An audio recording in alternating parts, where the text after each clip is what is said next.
We covered a rally earlier today where Kamala Harris gave some amazing remarks and laid out a bit of what she's planning for her presidency, as it's been announced that her full policy platform will be out next week. Well, Tim Walz also spoke at this rally, and as a very skilled orator, I thought it would be beneficial to look over some of what he was saying as well. And I said it, I want to be clear. I didn't call anybody names. I spent enough years in that lunchroom to know bullies when I see them. I just made a very clear observation that they seem to be really concerned about.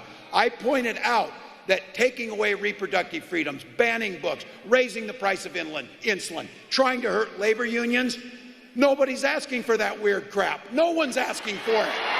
I'll tell you who's asking for it: rich corporations and Republicans who do their bidding. But no average American, no working class family wants any of this. We covered before how just 11 people were responsible for the majority of book ban challenges. Nobody was asking for that. The only people who want insulin prices raised are Big Pharma, who owns the Republican Party, and all workers should support unions when the benefits they provide are so obvious: higher wages, better insurance, more job security. I mean, the list goes on and on. We've covered it multiple times. Again, the only people who hate unions are corporations, the wealthy who don't need them, or both of whom own the Republican Party. And I just want to set the record straight, because facts do matter, and there's not an alternate set of facts.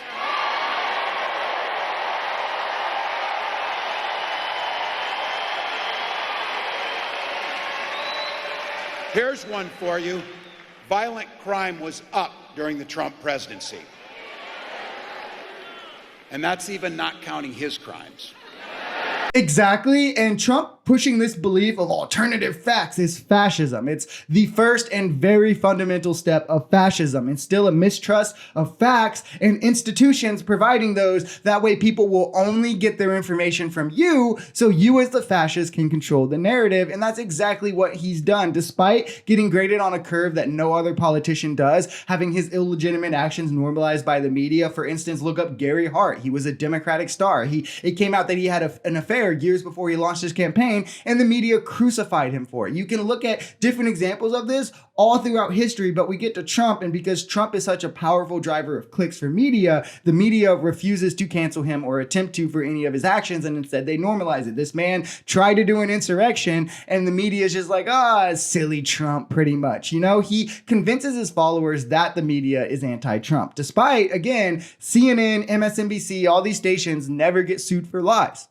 They've never been sued for lying on any level. He convinces his followers that all they do is lie, when in reality, the biggest pro-Trump news station, Fox News, is the only one who's lost a defamation case for the lies that they tell, the lies that Donald Trump is telling that they repeated on their station. And crime was up under Trump. It massively spiked under Trump, and under Biden and Harris, crime has been dropping ever since they took office to near a 50-year low at the moment. So when you hear Kamala Harris and I talk about freedom, we're very clear about this. We mean the freedom to make your own healthcare decisions.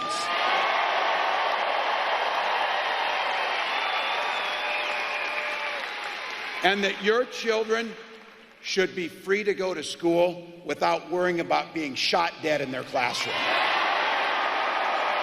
These are actual freedoms that people should actually want to fight for, and it's a stark difference from what the other side is pushing for. They want freedom for conservatives to spread hate online. I asked when a Republican has ever been canceled for being a Republican, and someone said Gina Carano, who was canceled. She still has a major platform, by the way, and right-wingers prop her up to this day, but she was fired for sympathizing with Nazis, spreading transphobia and racism. And Republicans think that she should be free to do so. They want 11 people to be free to ban books for thousands of families. They want lunatics to be free to carry assault weapons on our street. Freedom for the government to be in your doctor's office, in your bedroom. And those are freedoms. Those are freedoms for who?